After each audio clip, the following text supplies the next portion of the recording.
बिस्मिल्लाहिर्रहमानिर्रहीम। अस्सलाम वालेकुम students, my name is Abdurrahman and I am your biology teacher. आज जो स्टूडेंट्स हम टॉपिक स्टार्ट करने जा रहे हैं चैप्टर नंबर 8 का इंतहाई अहम टॉपिक है economic gains and losses due to fungi.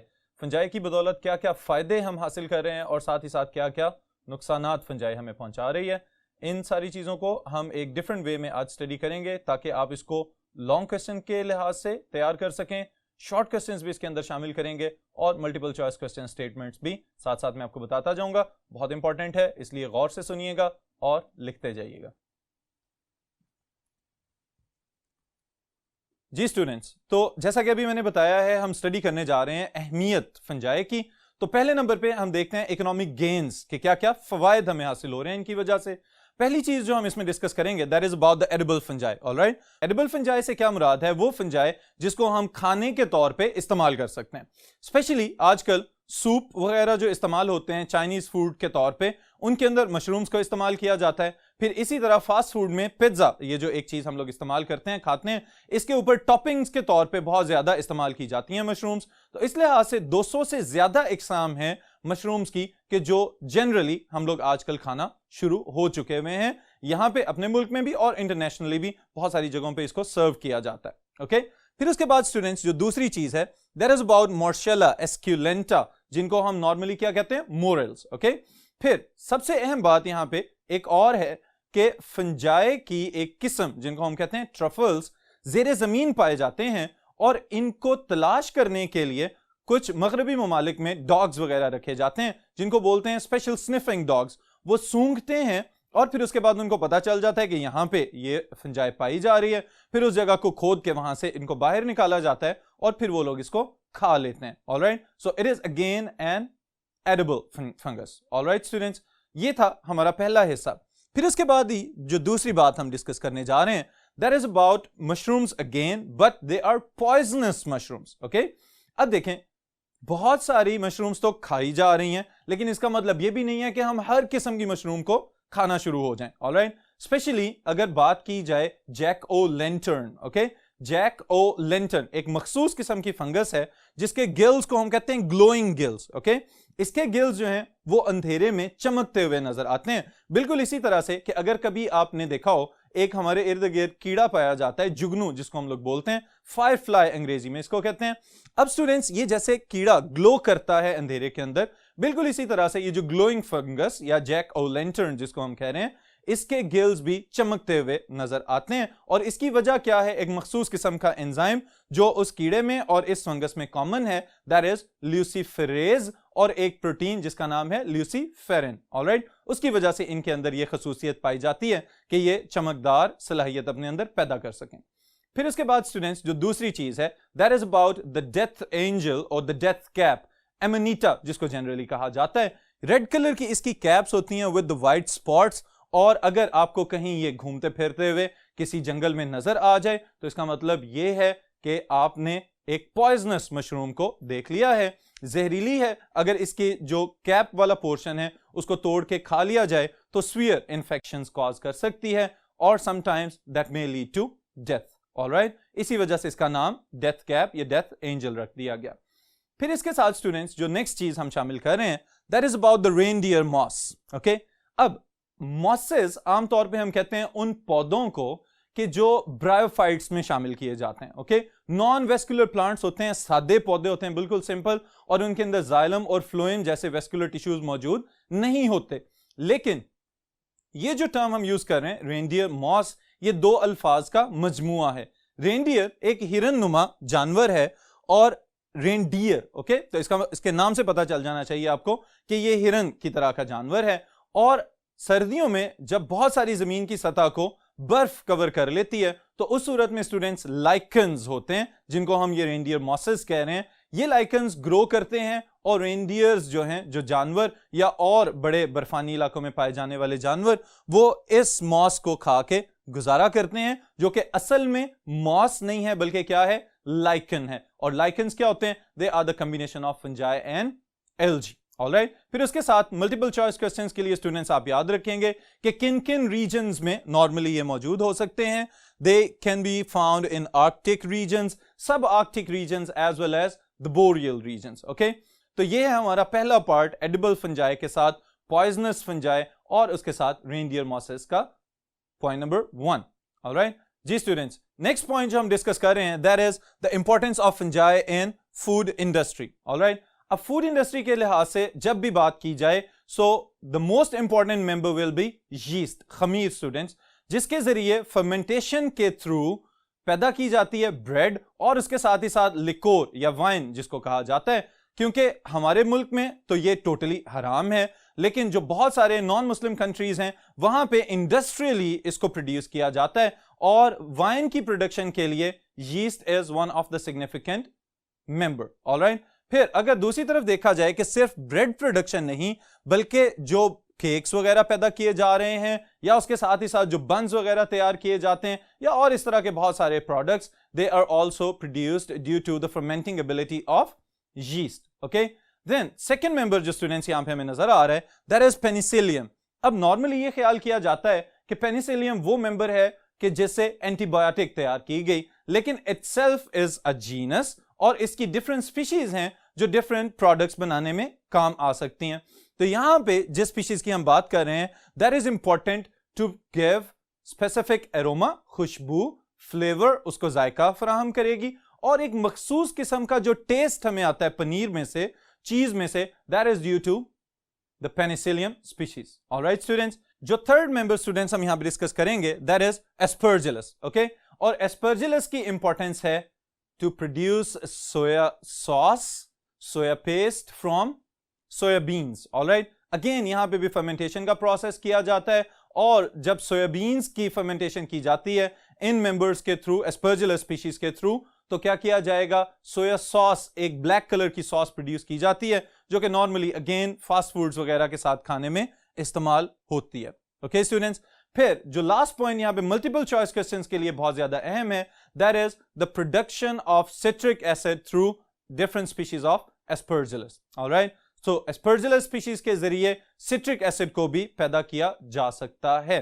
Now under the third big heading जो हम शामिल कर रहे हैं that is the medicinal importance of fungi, कि फंजाई के जरिए अद्वियात किस तरह से बनाई जाती हैं और कौन कौन से मेंबर्स हैं जिनमें से डिफरेंट दवाइयां हासिल की जा सकती हैं।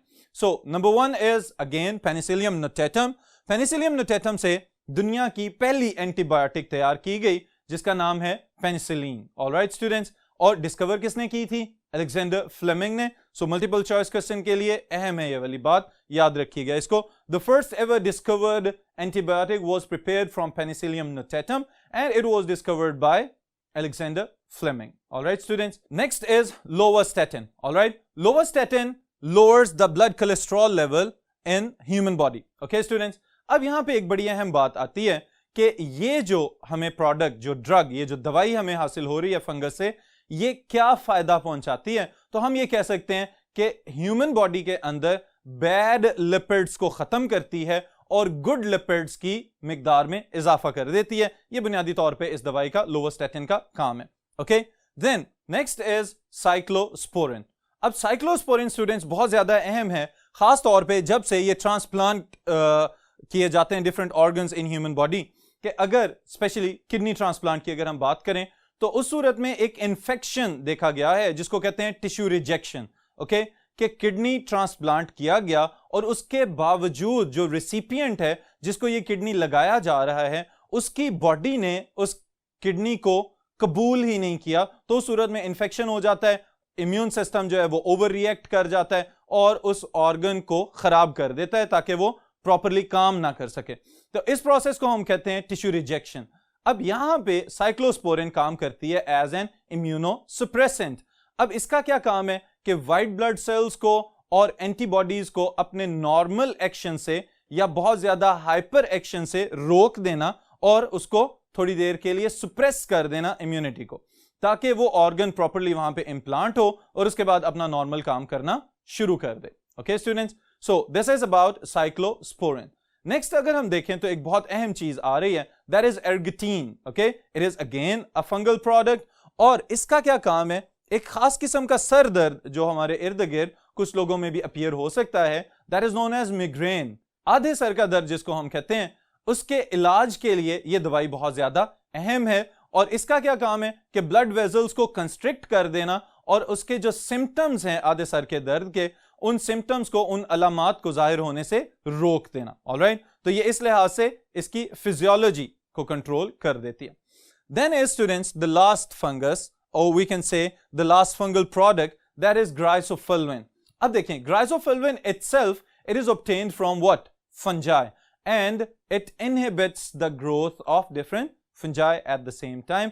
खुद भी फंगल प्रोडक्ट है और साथ ही साथ दूसरी फंजाई को ग्रो करने से रोकेगी, तो हम इसको कह सकते हैं griseofulvin is an antifungal medicine. Alright students, so this is about the medicinal importance of fungi. उसके बाद जो हम नेक्स्ट पॉइंट डिस्कस करेंगे, that is about the natural dyes that have been produced from different types of lichens. Okay, बड़े जबरदस्त किस्म के खूबसूरत कलर्स होते हैं जो लाइकेंस के अंदर हमें नजर आते हैं, और वहीं से ऑर्गेनिक डाइज बनाई जाती हैं जिनको इस्तेमाल किया जाता है फिर डिफरेंट वूल्स को कलर देने के लिए, या डिफरेंट जो हमारी टेक्सटाइल इंडस्ट्रीज हैं उनके अंदर जो फैब्रिक्स हैं, जो धागे इस्तेमाल हो रहे हैं, उनको भी रंग चढ़ाया जा सकता है लाइकेंस के कलर्स को इस्तेमाल करते हुए। Alright students, then is the last important point about economic gains of fungi. आपकी बुक के सीक्वेंस के लिहाज से मैं ये बात कर रहा हूं, it is what? The importance of fungi and genetic engineering. Alright students, जब हम जेनेटिक इंजीनियरिंग की बात करते हैं तो फौरी तौर पे हमें इस बात का अंदाजा होना चाहिए कि जेनेटिक इंजीनियरिंग में वो ऑर्गेनिजम्स इस्तेमाल किए जाएंगे जो कम वक्त में ज्यादा पैदावार देने की सलाहियत रखते हों, ताकि हमारे पास बहुत ज्यादा जीन्स और बहुत ज्यादा क्रोमोसोम्स की कॉपीज एक ही वक्त में तैयार हो जाएं। तो इसके लिए again yeast is one of the perfect eukaryotic organism that have been used by molecular and genetic engineers. अब यहां पे किस लिहाज से अहम है? नंबर 1, इसका जनरेशन टाइम, यानी कि पैदावार का वक्त बहुत कम है, कम वक्त में ज्यादा पैदावार देने की सलाहियत रखती है। दूसरे नंबर पे बहुत तेजी से जीन पूल डेवलप हो जाएगा। अब इस टर्म को जरा समझिए कि किसी एक जगह पे बहुत ज्यादा जेनेटिक इंफॉर्मेशन अगर इकट्ठी हो जाती है तो उसको हम कहते हैं that is a gene pool. बहुत ज्यादा जीन्स एक ही वक्त में एक ही जगह पे अगर मौजूद हैं तो it can be referred to as a gene pool. Alright, फिर उसके बाद स्टूडेंट्स जो अगली चीज मैं आपको बताने जा रहा हूं, that is one of the most important multiple choice questions of this topic. Yeast was the first eukaryotic microorganism which was first of all selected for genetic and molecular studies. Okay, पहला eukaryotic organism है। इससे पहले सिर्फ bacteria को इस्तेमाल किया जाता था जेनेटिक स्टडीज में, लेकिन जैसे ही यीस्ट को इस्तेमाल किया गया तो पता चला कि यूकैरियोट्स के अंदर भी जेनेटिक ट्रांसफॉर्मेशंस और जीनियाती तब्दीलियां लाने की सलाहियत मौजूद है। और इस बात को इंश्योर किस तरह से किया गया कि जब इसके अंदर पहला फंक्शनल आर्टिफिशियल क्रोमोसोम देखा गया या उसको बना दिया गया। ऑलराइट स्टूडेंट्स, अब इससे क्या मुराद है कि नॉर्मली हम ये कहते हैं कि every living organism have its own genetic material, okay, जो कि उसका अपना न्यूक्लियस और उसके अपने न्यूक्लियोटाइड्स वगैरह उस इंफॉर्मेशन को रेगुलेट करते रहते हैं। लेकिन यहां पे अगर हम देखें तो हम ये बात कर रहे हैं कि ये पहला यूकैरियोटिक माइक्रो ऑर्गेनिज्म है कि जिसके अंदर पहला मसनूई लेकिन काबिल इस्तेमाल क्रोमोसोम जो है वो रखा गया और फिर उसने अपनी जेनेटिक इंफॉर्मेशन को एक्सप्रेस भी किया और प्रोडक्ट्स भी तैयार किए, जिसकी वजह से आज हम इस काबिल हैं कि यीस्ट को इस्तेमाल करते हुए डिफरेंट ग्रोथ हार्मोन्स और दूसरे हार्मोन्स को पैदा कर सकते हैं। ऑलराइट स्टूडेंट्स, नेक्स्ट पार्ट जो हम डिस्कस करने जा रहे हैं that is economic losses due to fungi, कि फंजाई की वजह से क्या क्या नुकसानात होते हैं। और नुकसानात में जब भी हम एनिमल्स या प्लांट्स की बात करें तो सबसे ज्यादा नुकसानदेह चीज क्या है? The diseases that are caused by different bacteria, fungi and viruses. Alright, क्योंकि इसी सूरत में सबसे ज्यादा कमर्शियली नुकसानात भी होते हैं। तो सबसे पहले हम यहां पे बात कर रहे हैं about the different types of diseases that are caused by fungi to different plants. अब यहां पे स्टूडेंट्स एक बात मैं आपको रिमाइंड करवाना चाहूंगा, और वो क्या है कि different types of fungi they are better decomposers than bacteria. Alright, ये मैंने आपको पहले भी बताया हुआ है काफी मर्तबा, और यहां पे मैंने आपको अभी दोबारा से रिवाइज करवा दिया। अब यहां पे जो बीमारियों की हम बात कर रहे हैं उसकी बुनियादी वजह भी यही है कि फंजाई के पास कुछ इस तरह के एंजाइम्स मौजूद हैं जो कि लिग्निन को और क्यूटिन को और सेलुलोज को, जो कि सेल वॉल्स के कंपोनेंट्स हैं इन द प्लांट्स, इवन कि वो दरख्त जो देखने में बहुत ज्यादा मजबूत और ताकतवर नजर आते हैं, उनकी लकड़ी को भी आराम से ये डिकम्पोज कर सकती हैं डिफरेंट फंजाई। तो इस लिहाज से these are very harmful for plants as well. और अगर पौधों के लिए नुकसानदेह हैं तो इनडायरेक्टली हम अगर ये देखें कि plants are the producers of environment, तो वो खुराक के लिए, ऑक्सीजन के लिए जिम्मेदार हैं। तो अगर पौधे नुकसान में जाएंगे तो इनडायरेक्टली नुकसान हम तक भी पहुंचेगा। ऑलराइट, अब देखें जो बात हम यहां पे डिस्कस करने जा रहे हैं, that is about different diseases that are caused by fungi. जो पहली चीज स्टूडेंट्स यहां पे हम डिस्कस करेंगे, that is about the disastrous diseases, the rust, the smut and the mildews. ये कौन कौन सी बीमारियां हैं? रस्ट हमने देखा हुआ है, ब्रिक रेड कलर के स्पोर्स अगर आ जाएं due to what was the name of the member, that was Puccinia graminis. Alright, फिर उसके बाद दूसरे नंबर पे जो स्मट की हम बात कर रहे हैं, अगर हम कहें कि स्मट, तो ये कौन सी फंगस थी? That was Ustilago tritici. ओके, और फिर मिल्ड्यूज, अगर आपने अपने इर्द गिर्द देखा हो, बाज़ औक़ात फल जब पैदा होने वाले होते हैं तो उन पौधों के फूलों के ऊपर सफेद रंग का एक पाउडर नजर आना शुरू हो जाता है। ऑलराइट, जो बाद में जालेदार धागों के घेरे में आ जाता है। तो इस कंडीशन को हम कहते हैं कि ये किसी ना किसी फंगस का अटैक हो चुका हुआ है और पाउडरी अपीयरेंस है, तो that's why it is known as powdery mildew. Normally ये कहां कहां पे हमें नजर आता है स्टूडेंट्स? ग्रेप्स वगैरह के ऊपर, रोजेस के ऊपर, और उसके साथ ही साथ गंदम के ऊपर जब बीज बनने जा रहे होते हैं उस वक्त भी इनका अटैक हो सकता है। ऑलराइट, फिर उसके बाद दूसरे नंबर पे अगर हम देखें तो डिफरेंट टाइप्स की डिजीजेस में एक और चीज हम शामिल करते हैं, that is known as ergot of rye. Okay, फिर इसी तरह red rot of sugar cane, जिसको हम कहते हैं, गन्ने के अंदर आपने देखा होगा बाजू का तो एक रेड कलर की लाइन अपीयर होना शुरू हो जाती है। तो वो जो लाइन अपीयर हो रही है वो वायरल इंफेक्शंस वगैरह भी हो सकते हैं, लेकिन fungi can also cause that type of disease. Alright students, फिर इसी तरह पोटैटो विल्ट, इसके लिहाज से आपने चैप्टर नंबर 7 का लास्ट टॉपिक अगर आपको याद हो तो वहां पे आपने एक चीज पढ़ी हुई है कि बहुत ज्यादा आलूओं की फसल तबाह बर्बाद हो गई due to a fungal parasite, जिसकी वजह से आयरिश पोटैटो फेमीन को आज तक दुनिया याद रखे हुए है कि आयरलैंड में आलूओं की कहत साली हो गई, आलू मुरझाना शुरू हो जाते हैं और गल जाते हैं जमीन के अंदर। इसी तरह कपास जब ग्रो कर रही होती है तो उसके पौधों की जो जड़ें हैं वो भी बाज़-औक़ात गल जाती हैं। उस बीमारी को हम कहते हैं cotton root rot. Okay, cotton, हम यहां पे पौधे की बात कर रहे हैं, खाली रुई की बात नहीं हो रही। उसकी जड़ों का गल जाना, that disease is also due to the fungi, और उसका नाम हमने रख दिया कॉटन रूट रॉट। फिर उसके बाद स्टूडेंट्स एप्पल स्कैब, अगर सेब एक जगह पे इकट्ठे रख दिए जाएं तो बाज़ औक़ात उनके ऊपर हमें निशान नजर आना शुरू हो जाते हैं ब्लैक कलर के, और वो गलना शुरू हो जाते हैं या नरम हो जाते हैं, that is known as apple scab.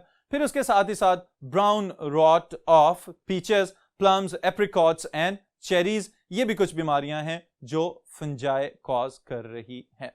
Alright students, मुख्तलिफ फलों को नुकसान पहुंचाती है और इस वजह से हर साल 15 से 50% जो फ्रूट हैं वो ऑल ओवर द वर्ल्ड जो है वो खसारे में चला जाता है और उसे कोई फायदा हासिल नहीं किया जा सकता।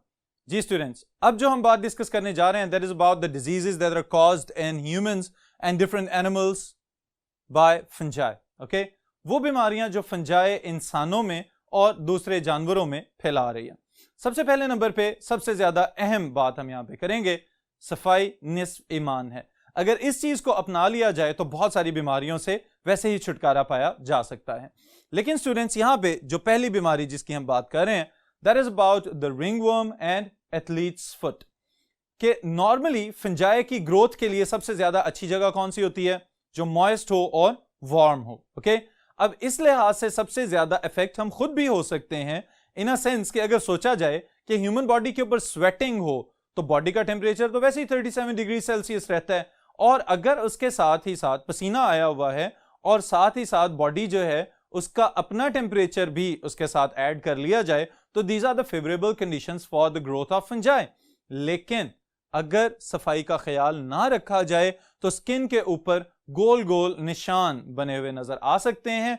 These are the symptoms of ringworm. Okay, फिर इसी तरह से जो दूसरी बीमारी जिसकी बात कर रहे हैं that is athletes foot. Okay, उसके नाम से ही अंदाजा हो जाना चाहिए कि जो खिलाड़ी हैं वो सारा सारा दिन बंद किस्म के जूते पहन के रखते हैं और उनकी उंगलियों के दरमियान जो सॉफ्ट स्किन है वहां पे बहुत ज्यादा पसीना आ जाने की वजह से बाज़ औक़ात अगर फंजाई वहां पे अपना इन्फेक्शन कॉज कर दे तो वो स्किन गलना शुरू हो जाती है और जख्म कॉज कर देती है। That is known as athlete's foot. और चूंकि एथलीट्स में ये बीमारी सबसे ज्यादा देखने में आती है तो इस वजह से इसका नाम उसी मुनासबत से ये रख दिया गया है। ऑलराइट स्टूडेंट्स, फिर इसके बाद जो दूसरी डिजीज जिसकी हम बात कर रहे हैं, that is again another important fungal infection, that is known as candidiasis और कैंडिडोसिस। अब स्टूडेंट्स, इसका जो बुनियादी तौर पे हम ये कह सकते हैं कि अलामात हैं, उसमें शामिल की गई हैं दो टर्म्स, आपकी बुक में भी मेंशन की हुई हैं, ओरल और वजाइनल थ्रश। ओके, इस सूरत में क्या होता है कि फंजाई की ग्रोथ की वजह से अगर हम मुंह की बात कर रहे हैं तो ये ओरल थ्रश की बात हो रही है। ऑलराइट, इसमें क्या होता है स्टूडेंट, चूंकि हमारी टंग और हमारी चीक्स के इनर साइड पे सॉफ्ट टिश्यूज मौजूद हैं तो वहां पे व्हाइट कलर के पैचेस नजर आना शुरू हो जाते हैं और बहुत ज्यादा स्टिकी सिक्रीशंस रिलीज होना शुरू हो जाती हैं, उसको हम कहते हैं ओरल थ्रश। ऑलराइट, फिर जो दूसरी टर्म मेंशन की गई है, that is the same case with female reproductive structures. जो विजाइनल थ्रश है उसमें भी यही होगा कि बहुत ज्यादा सिक्रीशंस रिलीज होंगी और जो स्किन है वो डैमेज होना स्टार्ट हो जाएगी। Alright, that condition is again due to the fungal infection और इसका नाम है कैंडिडियासिस और candidosis, that is caused by candida albicans. Alright, ये भी याद रखिएगा, मल्टीपल चॉइस क्वेश्चन में पूछा जा सकता है कि what is the causative agent of candidosis, तो आपको इस फंगस का नाम याद होना चाहिए। ऑलराइट स्टूडेंट्स, फिर उसके बाद जो आपकी बुक में एक और इन्फेक्शन का जिक्र किया गया है, that is histoplasmosis. Okay, histoplasmosis is again a fungal infection और ये फंजाई कहां पे पाई जाती है, हमारे इर्द गिर्द स्टूडेंट्स बाज़ औक़ात कुछ एरियाज ऐसे हैं जहां पे आबादियों के अंदर ही मुर्गियों को एक जगह से दूसरी जगह ट्रांसपोर्ट किया जाता है, ओपन वैन्स के अंदर या पिकअप्स के अंदर। अब वहां पे एक नुकसानदेह बात यह है कि ये फंगस बर्ड्स फीसेस के ऊपर, जो ये बीटें वगैरह होती हैं, उसके ऊपर इस फंगस के स्पोर्स बहुत तेजी से ग्रो करते हैं और अगर हवा के साथ कोई इंसान इसको इनहेल कर ले तो ये फौरी तौर पे फेफड़ों तक, लंग्स तक ट्रेवल करके चली जाएगी और खुदा ना खास्ता अगर इस फंगस को ये मौका मिल जाए कि ये लंग्स के सॉफ्ट टिश्यू में से ब्लड स्ट्रीम में चली जाए तो it may lead to death of its victim. Alright, फिर उस इंसान की मौत भी वाक़ हो सकती है। Okay, next is aspergillosis. अगर एस्परजिलोसिस की बात करें तो it is again a fungal infection, लेकिन इस फंगल इन्फेक्शन का सबसे ज्यादा शिकार कौन होते हैं, वो लोग जिनका इम्यून सिस्टम पहले ही बहुत ज्यादा कमजोर हो चुका हुआ है और नॉर्मल इंसानों की तरह काम नहीं कर रहा। मिसाल के तौर पे वो लोग जिनमें एड्स का इन्फेक्शन फैल चुका हुआ है, उनके वाइट ब्लड सेल्स की काउंट पहले ही कम है, उनका इम्यून सिस्टम पहले ही तबाह हो चुका हुआ है, तो उनमें यह फंगस अपना इन्फेक्शन बड़ी तेजी से और बड़ी कामयाबी से फैला सकती है और इस बीमारी का नाम है aspergillosis. Alright students, then it is one of the most important short questions of this topic. It is about mycotoxins or aflatoxins. Alright students, कुछ फंजाई की, स्पेशली एस्परजिलस का यहाँ पे जिक्र किया जा रहा है, इनकी कुछ स्पीशीज ऐसी हैं जो कि इस तरह के केमिकल्स रिलीज करते हैं that can be carcinogenic, यानी कि कैंसर भी कॉज कर सकते हैं और कैंसर कॉजिंग एलिमेंट्स को हम कहते हैं कार्सिनोजेनिक एलिमेंट्स। तो वो फंजाई जो केमिकल्स रिलीज करे उन केमिकल्स को हम कहेंगे माइकोटॉक्सिन्स। ऑलराइट, यानी वो जहरीले केमिकल्स जो फंजाई से पैदा हुए हैं, दे आर माइकोटॉक्सिन्स, जहर है और फंगस से पैदा हो रहा है। और अगर हमारी खाने पीने वाली अशिया के ऊपर या दूध और अंडे या इसी तरह से स्टोर्ड कोई बीज वगैरह पड़े हुए, उनके ऊपर अगर ये फंगस ग्रो कर जाए तो इसका मतलब ये है कि ये हमें भी नुकसान पहुंचा सकती है। ऑलराइट, स्पेशली जो जानवरों के लिए चारा जखीरा किया जाता है, बाज़ औक़ात उनके ऊपर भी ये फंजाई एफ्लाटॉक्सिन्स या माइकोटॉक्सिन्स पैदा कर देती है और अगर वही चारा फिर हम जानवरों को खिला देंगे तो अल्टीमेटली उनके लिए भी नुकसानदेह हो सकता है। ऑलराइट स्टूडेंट्स, फिर उसके बाद students next infection is ergotism, जिसका हम जिक्र करेंगे यहाँ पे। Ergotism is caused bye a fungus. Alright, और इसमें होता क्या है, एक पर्पल एर्गट कंटेमिनेटेड व्हीट की हम बात करेंगे। अब पर्पल एर्गट बेसिकली क्या चीज है कि जो गंदम के बीज हैं उनके अंदर ये फंगस ग्रो कर रही है और अगर वही गंदम बाद में कोई और इंसान खा ले तो उस सूरत में यहां पे स्पेसिफिक टर्म्स यूज की जा रही हैं जो आपके लिए समझना बहुत जरूरी है। स्पैजम्स कॉज कर सकती है, ऑलराइट। फिर उसके बाद कन्वर्जन्स कॉज कर सकती है, मसल्स के अंदर अकड़ाव आ जाएगा। बिल्कुल इसी तरह से कि जैसे अगर कोई एपिलेप्सी का, मिर्गी का मरीज हो, तो उनको जैसे ही वो ट्रिप्स वगैरह या दौरे पड़ते हैं तो उनके मसल्स एकदम अकड़ जाते हैं, अपनी नॉर्मल शेप की बजाय किसी डी शेप फॉर्म में चले जाते हैं। तो इस लिहाज से ये स्पैजम्स या कन्वर्जन्स बहुत ज्यादा नुकसानदेह हो सकते हैं। फिर उसके बाद स्टूडेंट्स एक और टर्म यहां पे यूज की गई है, that is psychotic delusion, alright, कि इसका मतलब यह है कि जहनी सलाहियतों को भी मुतासिर कर सकती है ये फंगस। और फिर उसके बाद अगली चीज जो है, that is very destructive, that is known as gangrene, alright. ये भी हो सकता है कि ब्लड का फ्लो ऑब्स्ट्रक्ट कर दिया जाए, उसमें रुकावट डाल दी जाए और अगले टिश्यूज जो हैं वो नेक्रोटिक सेल डेथ की तरफ चले जाएं, यानी कि सेल्स जो हैं और टिश्यूज जो हैं उनकी डेथ होना शुरू हो जाए और वो टिश्यूज गलना शुरू हो जाएं। और बाज़ औक़ात ऐसी भी स्टेज आ जाती है कि उन ऑर्गन्स को या उन टिश्यूज को सर्जिकली काट के और बॉडी से अलहदा करना पड़ सकता है, ऑलराइट। सो इस कदर ये नुकसानदेह हो सकते हैं फंगल इन्फेक्शंस। फिर इसके बाद स्टूडेंट्स जो लास्ट चीज हम इस सेशन में डिस्कस करेंगे, that is about the saprobic fungi. वो फंजाई जिनको हम नॉर्मली डीकंपोजर्स कहते हैं और हम कहते हैं कि ये न्यूट्रिएंट्स को रिसाइकल कर रहे हैं हमारे एनवायरनमेंट के अंदर, लेकिन साथ ही साथ जो यहां पे नुकसानदेह पहलू है वो ये है कि जो ब्रैकेट फंजाई वगैरह या इसी तरह के दूसरे मेंबर्स हैं किंगडम फंजाई के, ये क्या करते हैं, खड़े हुए दरख्तों को जो कि अभी जिंदा हैं और नॉर्मल लिविंग एक्टिविटीज परफॉर्म कर रहे हैं, उनके अंदर हॉस्टोरिया को पेनिट्रेट करते हैं और उनके जरिए खुराक खाना शुरू हो जाते हैं और लकड़ी को नुकसान पहुंचाते हैं। फिर इसी तरह से यही नहीं कि सिर्फ जिंदा दरख्तों या पौधों को, बल्कि साथ ही साथ वो इमारती लकड़ी जो इंसानों ने किसी ना किसी काम के लिए स्टोर की होती है, उसके ऊपर भी इस फंगस का अटैक हो सकता है, ऑलराइट। फिर उसके बाद स्टूडेंट्स एक और फंगस का यहां पे जिक्र किया गया है, दैट इज रोडोटोरियोला, जो कि ना सिर्फ बाकी चीजों पे बल्कि घर के अंदर मौजूद पर्दे वगैरह जो लगे हुए हैं, शॉवर कर्टन्स का जिक्र किया गया है आपकी बुक में, उनके ऊपर भी ये फंगस ग्रो कर सकती है और उनको भी डिस्ट्रॉय कर सकती है, ऑलराइट। सो इस लिहाज से students beware of every place where there is fungus, alright. सफाई सुथराई का जितना ज्यादा ख्याल रखा जाए, हम अपने आप को साफ रखें, अपने इर्द गिर्द को साफ रखें, तो इन सारे डैमेजिंग इफेक्ट से खुद भी बच सकते हैं और दूसरों को भी बचा सकते हैं। सो this is all for today's session. Next session इंशाल्लाह ताला स्टार्ट करेंगे किसी नए टॉपिक के साथ।